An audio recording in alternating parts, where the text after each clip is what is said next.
speak about concerning the matter of mindfulness with breathing meditation, insofar as it is the heart of our practice in Buddhism.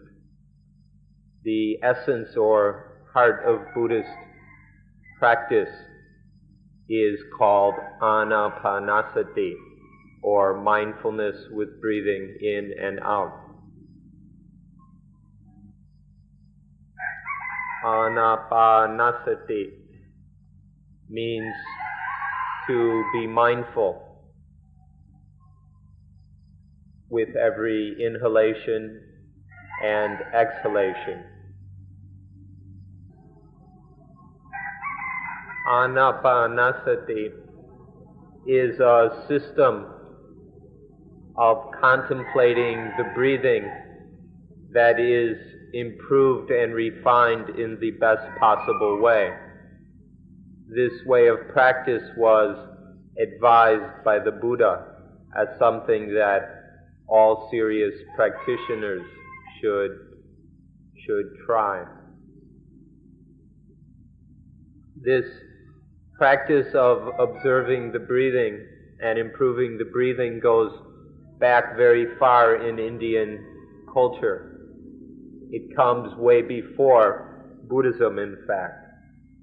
The ancient Indians were very interested in using the breathing and improving it so that one could have the best possible breathing, the most healthy kind of breathing.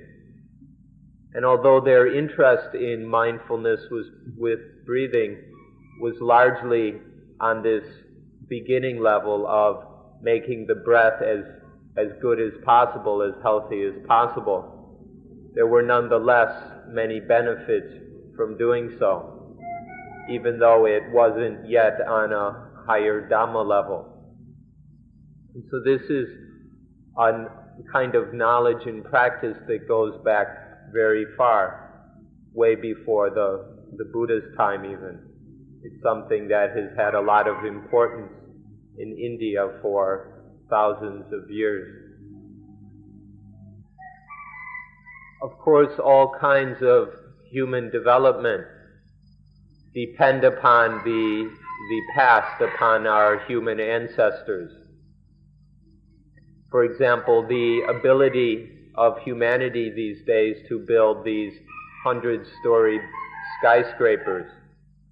This depends upon past human knowledge and development, and it goes all the way back to the first human being who learned how to take earth or clay and to make it into bricks or adobe, to make the first house in that way. And this kind of knowledge that enabled human beings to stop living in trees and caves then has developed up to the point where we can now build these huge skyscrapers.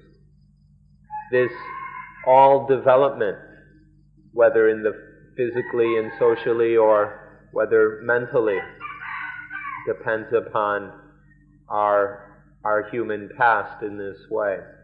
And so the same is true of anapanasati. India is the source of all branches and aspects of culture for this part of the world, especially in places like Thailand, where all aspects of culture are derived from India.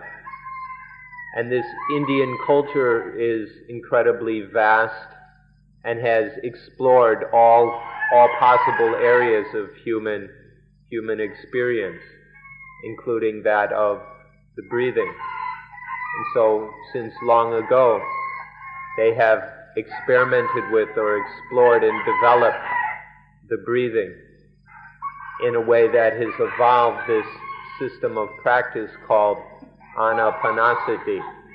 Originally, they were mainly interested in developing the breathing for the sake of physical strength and well-being.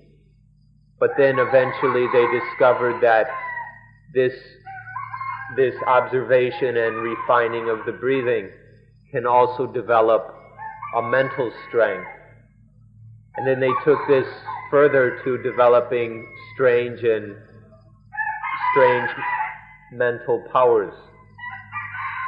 And then later it was learned that using the breathing, one could explore life in a very profound way and uncover a deeper and deeper understanding of Dhamma, until this last evolution of this system was taken to its furthest development, where mindfulness with breathing was used as a way of realizing Nibbana, the highest reality or the deepest truth.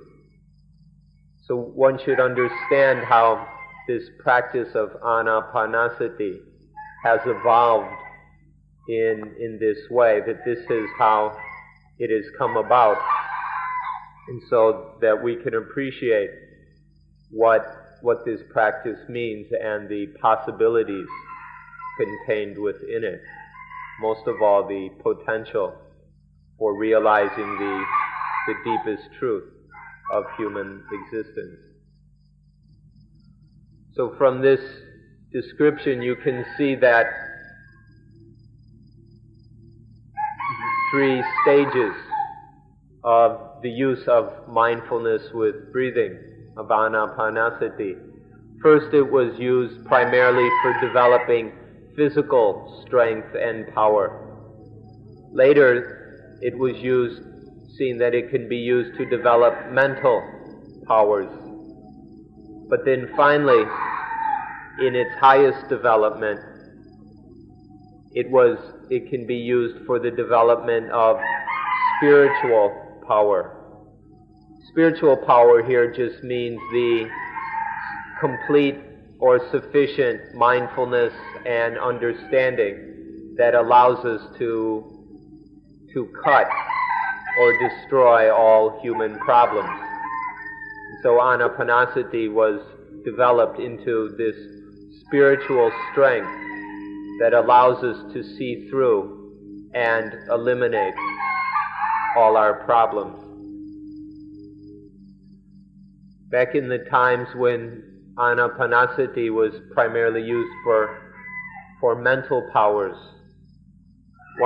it was used both in benevolent and in malevolent ways. There were those who used anapanasati to develop magic powers, who could use it to perform miracles and such things as this. Some of them used it in the wrong way. Some people used the strength, the mental powers that came from this practice. They used them to harm others, to harm other people, and in other wicked or selfish ways. So sometimes this practice was abused for very selfish purposes. At other times, these powers were used correctly for the benefit of human beings. And this is how it is that these powers can be developed. But if there isn't enough mindfulness and wisdom to govern or to control these abilities, these powers, then they can be used in destructive, harmful ways as well. So it's important to have this overview of the development of mindfulness with breathing, to understand what it's about and how to use it correctly. For example, there's an old story from India, whether you believe it or not is up to you, that there was a famous warrior who was severely wounded in battle, so that he couldn't get up again, he couldn't fight anymore. So then as he lay there, he began to say some mantras and then to use anapanasati until he was able to get up again and continue fighting through these powers of the mind that allowed him to force his body that had been heavily wounded to get up and fight again. This kind of anapanasati was widely known among the people in India. Even the ordinary people knew about it and practiced it. So it was quite a normal thing that ordinary people would practice some anapanasati for the sake of these powers, for this strength. So young men would naturally learn about it. And even Prince Siddhartha, who eventually became known as the Buddha, was able to practice this ordinary kind of anapanasati at the age of 7. This illustrates how this knowledge of this practice was widespread in ancient India, although it wasn't yet the complete or highest form of this practice. But now our enemy has changed. In the past we may have thought that our enemy was outside. We had physical enemies to be fought with physical and mental powers. But now, as we become wiser, our enemy changes and we realize that the enemy is inside. This inner enemy are the mental defilements. And so we need an inner or spiritual weapon to destroy these inner enemies. And then so now we must develop anapanasati into being this spiritual tool or spiritual weapon to fight against these inner enemies. Really, this practice ought to be included in the curriculum of all the universities in the world. Every university should include anapanasati in the required studies of all its students. If the university students would learn about and practice anapanasati, then they would have good mental health, and they would have a lot of mental energy and strength. They'd be able to control all kinds of bad moods and bad tempers and harmful emotions that are hassling them. And all kinds of other benefits would happen. They'd be able to remember things very well. Their ability to think clearly and systematically would be improved greatly. All areas of their studies would go along much better if this basic understanding and practice of anapanasati was included. Why it's ignored, why it isn't included, is something that you can think about on your own. But this is something that would make a big difference for all university students. But even if other people aren't interested in this for whatever reasons they have, we here are interested. We're going to try this out and make the most of this. So please give careful attention to the explanations of how this practice is carried out, what it's about, and so on, so that you'll be able to put it into your own practice efficiently and correctly in order to be successful and receive all the proper benefits from this meditation practice. Of course, other groups, other religions, other sects have forms of anapanasati as well. Practices or trainings that are centered on the breathing are quite common in different cultures, religions, and so on. And so they control the breathing or improve the breathing, refine the breathing in various ways. So all of these can be included within the term anapanasati. However, the Buddha took the knowledge that was available at his time and perfected it. He developed it to the highest extent possible. And this is what and so when we talk about anapanasati meditation here, we're talking specifically in terms of the way the Buddha practiced it, developed it, and taught it.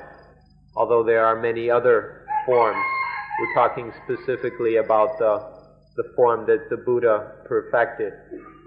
And this, for its purposes, for the sake of our spiritual development and work, this form of anapanasati is complete, sufficient, and it includes everything that we need. Now, when we speak about meditation or our practice, we can make a distinction between the general practice, the overall or general practice, and the specific practice of anapanasati in its 4 aspects or stages. In terms of the general practice, the basic practice, it consists of being mindful all the time, being mindful of everything that occurs to the mind, and through this mindfulness, seeing that everything is empty of self, that there's nothing that is worth taking as I or mine, that being mindful of everything as not being I or mine. This means that mindfulness is there to greet every sight, sound, smell, taste, touch, all the things that come into our experience, all the things that the mind experiences. When mindfulness greets them, and there is the understanding that these things are neither I nor mine, this is what the basic general practice of mindfulness is all about. Now, there's the ordinary practice of mindfulness, which isn't particularly serious or vigorous or intense or anything like that. In just an ordinary way, being mindful, this is one way of practicing.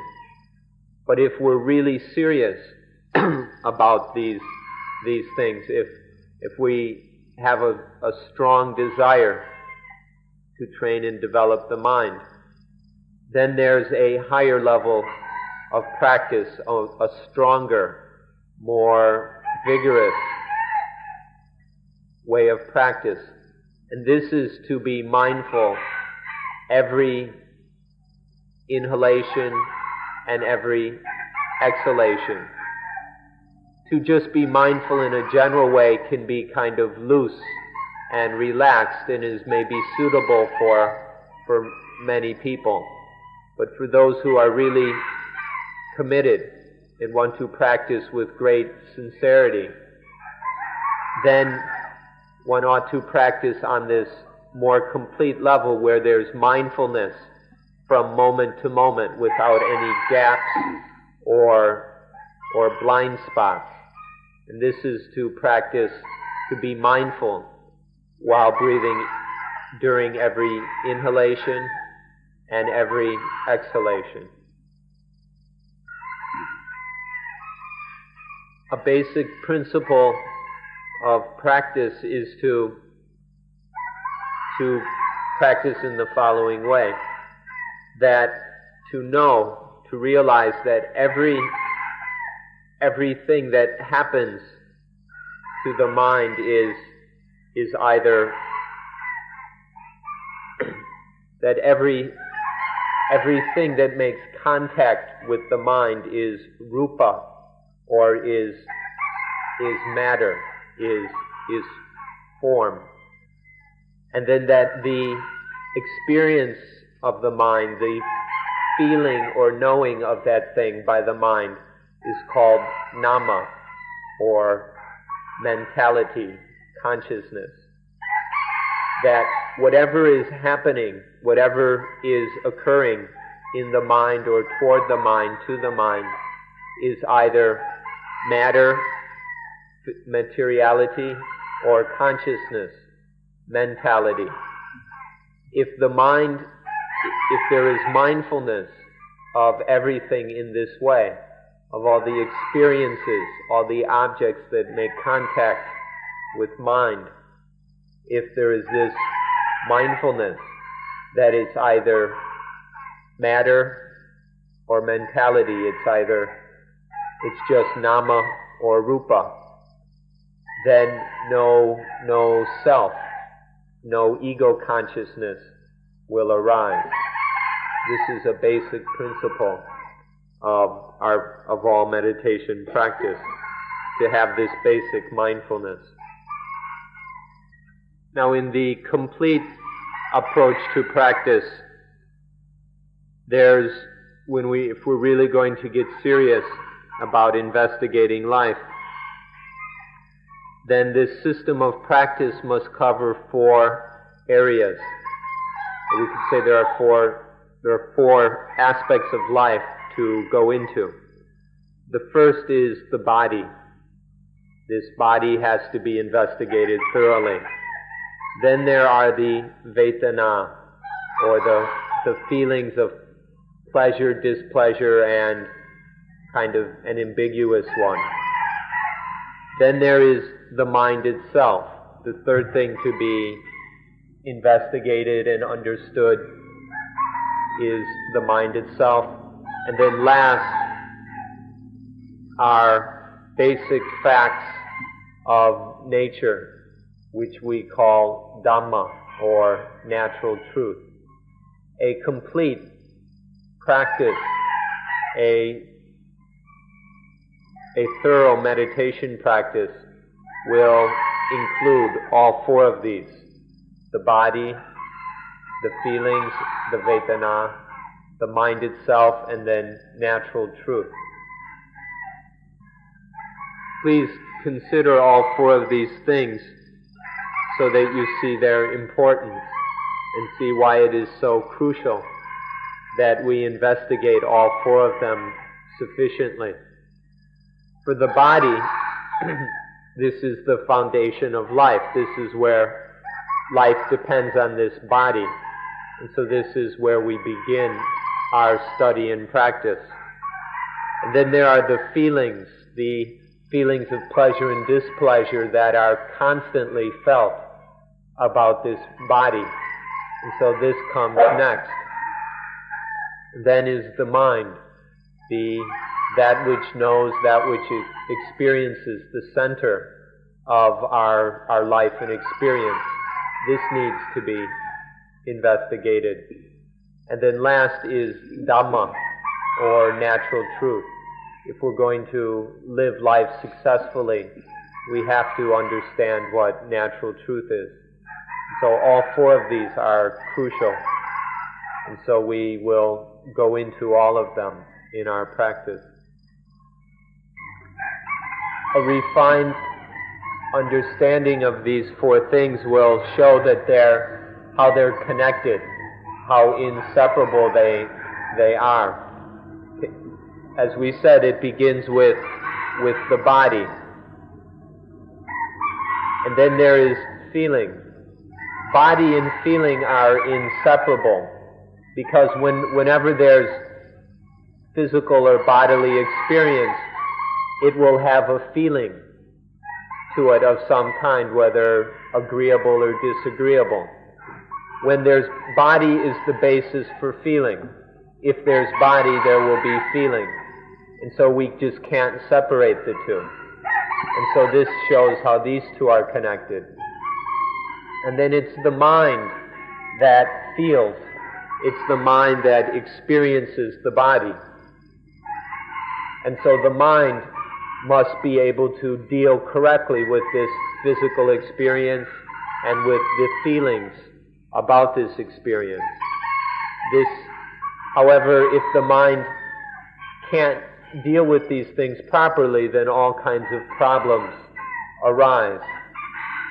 So then there's the need for Dhamma.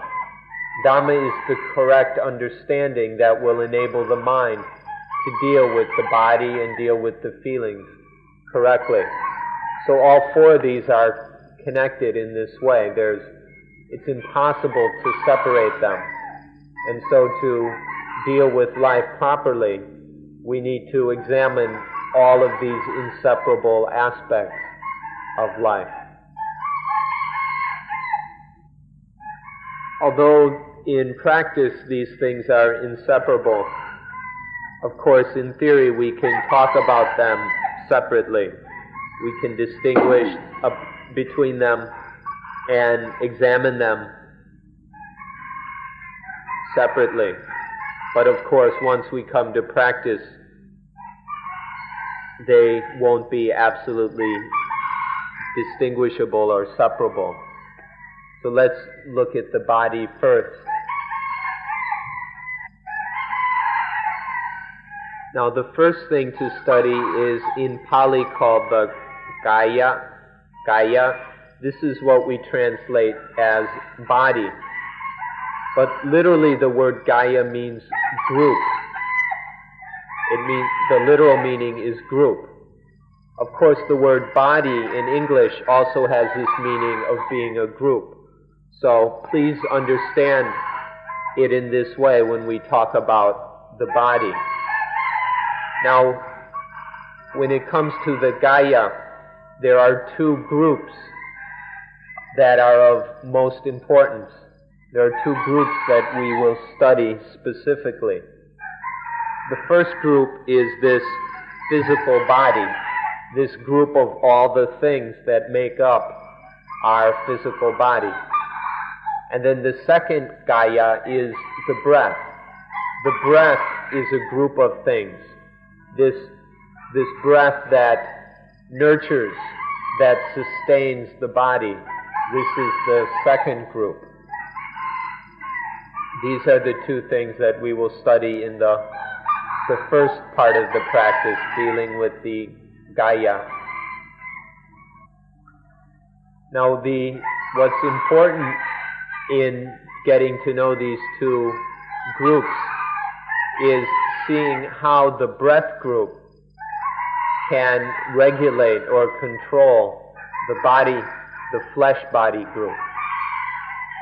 The breath because the breath is what sustains the physical body.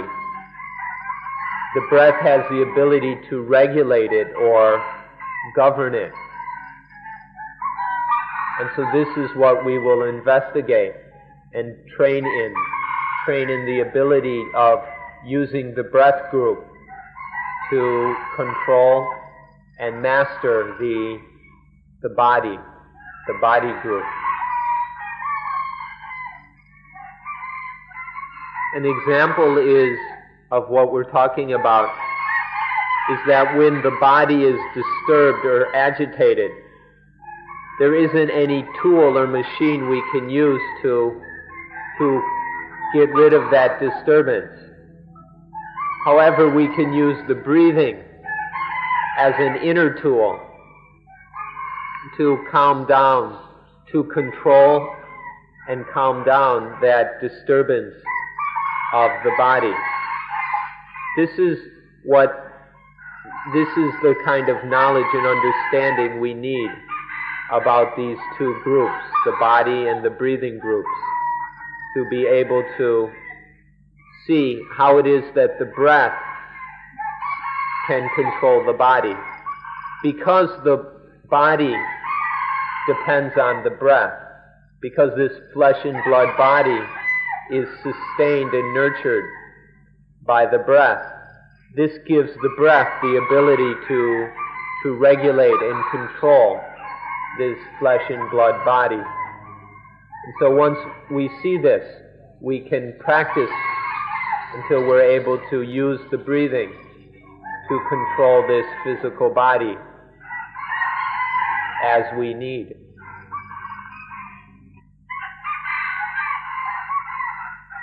So to do what we've been talking about, it's necessary to investigate the breathing until we understand it thoroughly. And with this thorough understanding, we will then be able to control the breathing. And once we can control the breathing, then we can control the body. So as you already have experienced, there are all kinds of breathing. There are many kinds of breathing, and we need to get to know these. The breath can be short. It can be long. It can be coarse. It can be very fine. It can be slow. It can be fast, and so on. These different kinds of breath need to be known and understood. And if we understand this kind of breathing well, then we can choose the kind of breath that is most calming, is most soothing. And then by developing this breathing, we can make the breath very calm and refined. When we can control the breath in this way, then the body will naturally be calmed as well. So the essence here is to understand the breathing, choose the kind of breathing that is most calm, and then to regulate or control the breathing to be calm in that way. And then the body will be calmed automatically. Now, all of these are just natural facts that you can know for yourself. You don't have to believe anybody about any of this. You can investigate it and experience it for yourself. Each of you can sit there for a little while and take and breathe fast, coarse breaths. You can hyperventilate or whatever, and you'll see right away that to breathe in this way will agitate the body. In the same way, you can make the breathing very calm, soft, refined, and we'll see what kind of effect this has on the body.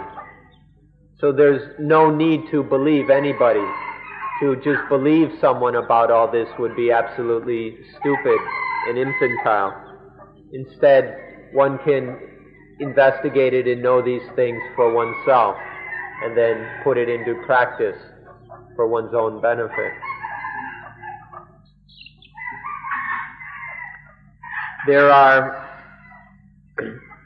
techniques, or we could even say tricks, that we can learn about for making the breath refined, making it very peaceful and calm. These are things you ought to learn about and then explore until you are well trained in these techniques or tricks. These are things that you are being instructed about already over at the Meditation Retreat Center. This word technique in the Pali language is called upaya, which is often translated skillful means, but what it just means trick. There are some fundamental tricks that we would like to mention. The first trick is called chasing after, or hunting the breath. In this one, the breath, as we all know, is coming in at the nose and fills the lungs. and then it comes out again. In chasing after, the mind follows the breath in, follows it out. It chases it or hunts it in and out. For the sake of practicing this trick, we suppose or imagine that the breath enters at the nose, which is of course true, and then that it flows downward, filling the lungs, and we imagine that it ends around the navel, in the abdomen. This is just a way of following the breath, a simple way of doing this. Of course, the breath doesn't all actually come down to the navel, but we make this supposition for the sake of an easy practice. Then we chase after the breath from the nose down to the abdomen, and then as we exhale, the mind chases after the breath up, back to the tip of the nose. We don't need to follow the breath out of the body, but just follow this path of the breath from the tip of the nose to the abdomen and back. There's this path between these 2 points, and the mind or mindfulness can chase after the breath in and out in this way. This is the first trick that we use for refining the breathing. Now, it will of course take some time to be able to chase after the breath properly. But if one is willing to give it time, does so, practices this patiently, one will be able to follow the breathing in a calming and relaxing way. Once one can do that, then we can move on to the next trick. In the second trick, we no longer chase after the breath. Instead, we watch over it. We guard the breath at one specific point. And the best place to do this is at the tip of the nose. Now, depending on the shape of our nose, it might be just inside the nose, or it may be at the top of the lip, depending on the shape of our nose. But wherever you feel the incoming breath most clearly, take that point as a guarding point. So it might be just inside the nose or at the top of the lip. And then the mind guards over the breath at that point. Watch over the breath. As it enters, no longer follow it in. Just watch here as it enters, and then keep watching as the breath exits. This is the second trick for calming the breathing, for refining it further, called guarding the breath. To do this, one must consider this point to be very sensitive. One can even imagine that this point is like a raw piece of flesh, very sensitive bit of raw flesh, so that we feel the breathing very, very clearly, very strongly as we breathe in and breathe out. If one is sensitive to the breath, if one can experience the breath with great sensitivity, then this point becomes very, very clear, and the mind will watch over the breath very, very carefully, very intensely. When one is able to then watch over at this point very intensely, with great sensitivity, and can maintain that, then it's time to go on to the third trick. The third trick is called creating the mental image, creating a mental image.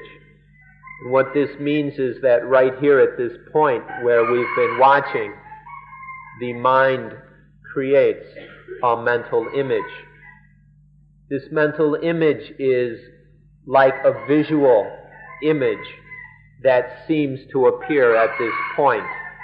The image isn't real, there's nothing there, but because of the sensitivity, intensity of the mind's watching or of this point, the mind can create an image.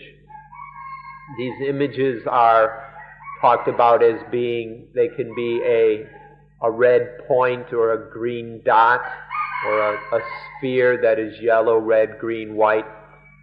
Sometimes it might be like a little star of some color or other at this point. Or it can be like a diamond, a jewel.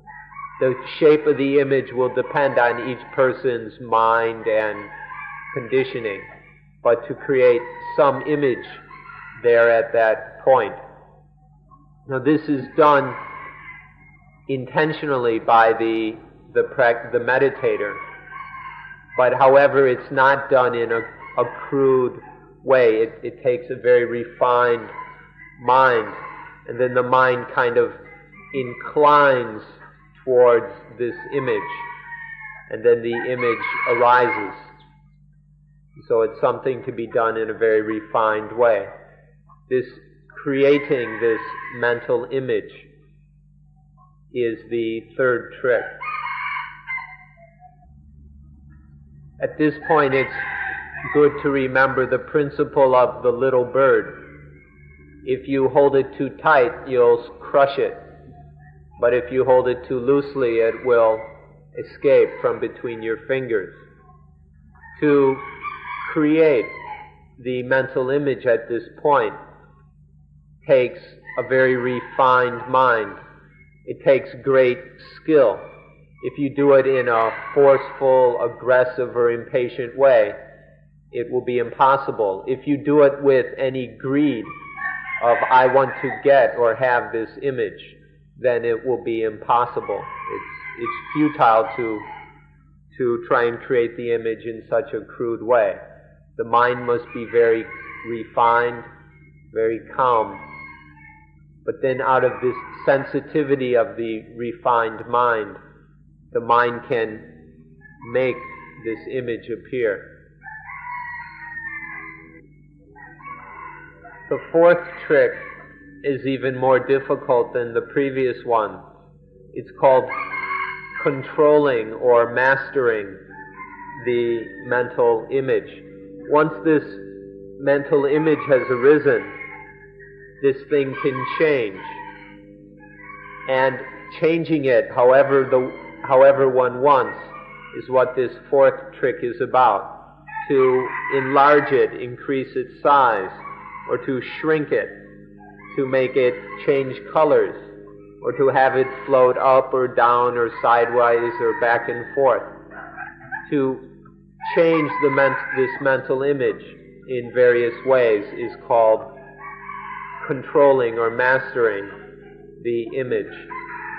This takes an even more refined mind than before. To hold on to the image without crushing it must be done very, very carefully. This is the fourth trick. The fifth trick is to fix this image. Out of all the different, in controlling the image, many different images occur. Out of all those images, to choose the one that is most suitable for calming the mind. To choose the most suitable image and then to fix it.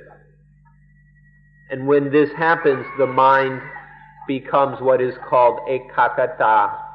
Ekaggata means to have a single peak, a single pinnacle.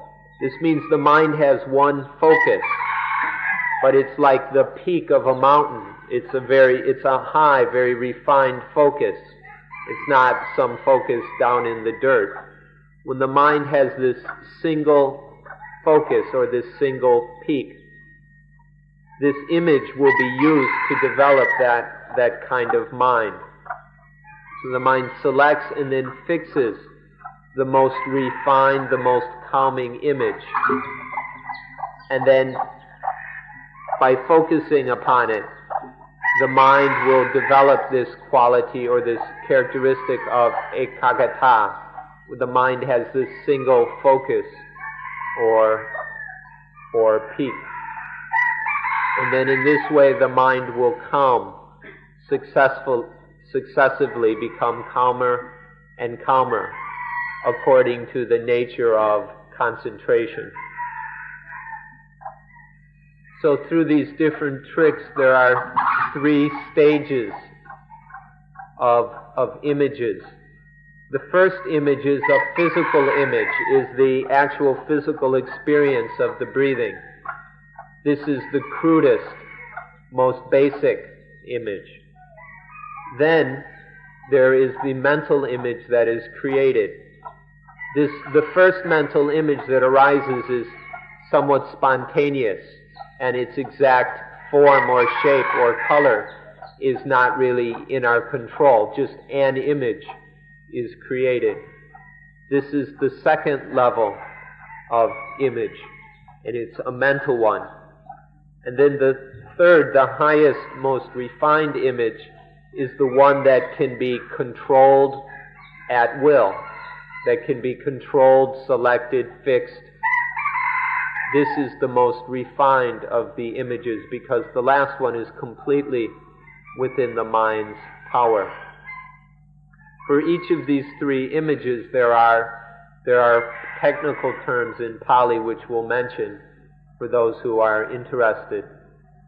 The physical image is called the Parikama Nimitta. Parikama Nimitta, or in Thai, Parikam Nimit. This is the first image. The second one, the purely mental image, is called the Ukaha Nimitta. Ukaha Nimitta. And then the third one, the one that is can be controlled completely at will, is called the Patipaka Nimitta. Patipaka Nimitta. So these are the 3 stages of these images becoming more and more refined.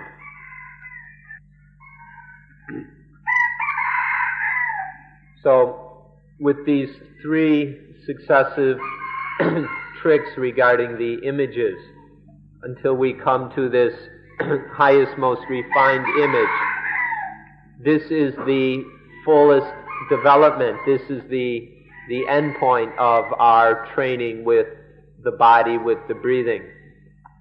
Beyond this point of fixing that the Patipaka Nimitta, beyond that is a matter purely of concentration, of the deep stages of concentration that we call the jhanas. This is beyond what we need to deal with in Anapanasati itself.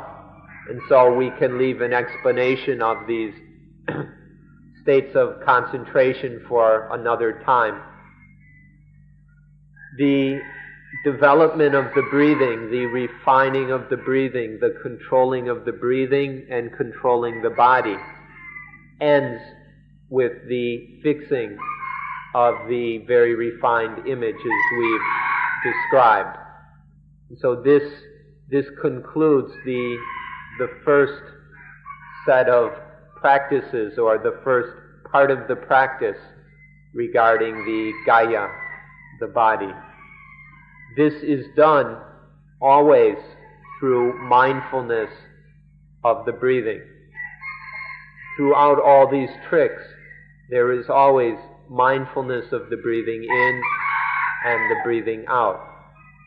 And so through this mindfulness, or with this mindfulness, these tricks are used to refine the breathing more and more until we can completely master the breathing and the body.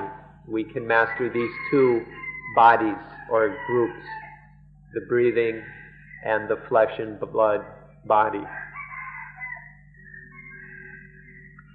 In this first stage of our practice, then the breathing is mastered, which means that the breathing is calmed. When the breathing is calmed, all the body is calmed, as well as all aspects of the body and all things associated with the body. When the body is refined and calmed, then all its organs and all the systems within the body are calmed accordingly. For example, the heartbeat can slow down and also becomes much more refined, much more gentle. So when the heart is beating in a more gentle, peaceful way, then the blood is circulated through the body in a much calmer way. And so if one wants to calm one's heartbeat, or slow one's pulse, or lower one's blood pressure, one can do so by controlling the breathing. For example, if one has a wound, such as one has a wound and blood is coming out, if one wants to slow the flow of blood, this can be done by controlling the breathing, making the breath very refined so that the body becomes calm, and then the heart will beat in a much calmer way, and then the blood flow will slow down quite a bit. Just this first stage of the practice has great benefits. By practicing until we're able to do this, the body will be very relaxed, very comfortable. This will be great, this will be excellent for our health. It means anywhere we go, any place we are, we can relax the body. One can be relaxed any place, any time, anywhere, all the time. And so there's many benefits in being able to refine the breathing, to control it and calm it in this way. This makes up the first stage of the practice, which is about mindfulness of the bodies, the breathing and the flesh and blood bodies, or in Pali it's called Kayanupassana Satipatthana, the contemplation of the bodies, of the Kayas, as a foundation for mindfulness. To summarize this very briefly, this is the kind of relaxation where you don't have to spend any money. The next stage of practice is about the Vedana, which are the feelings of pleasure and displeasure towards sensual experience. If these feelings are not controlled, they can create all kinds of problems. They can trick the mind into all kinds of errors. So it's very important to investigate these Vedana, to understand them in order that they can be controlled. Then we can deal with them wisely so that they won't create any problems, or they won't be the basis for any of our problems.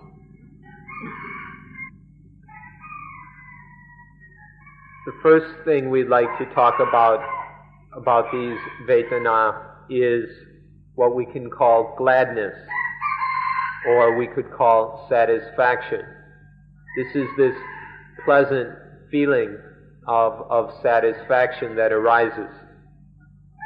Gladness can take these different forms. Now, we should distinguish between two directions that this satisfaction can go. The first one is what is called rapture. It's very excited, very, very powerful, very, very stimulated. But however, if this gladness or satisfaction is calmed, then it's very cool and quiet.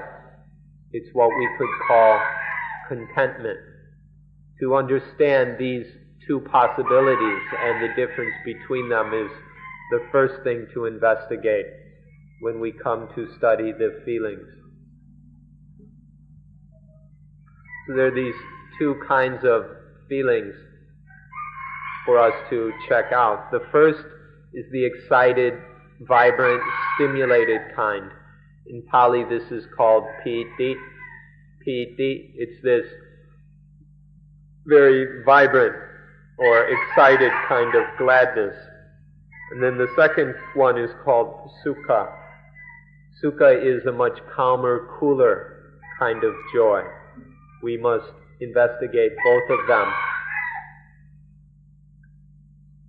People where the second kind, sukha, is much calmer and much more peaceful. But most people prefer the first one, piti, because it's so stimulating and exciting, which is what people seem to prefer.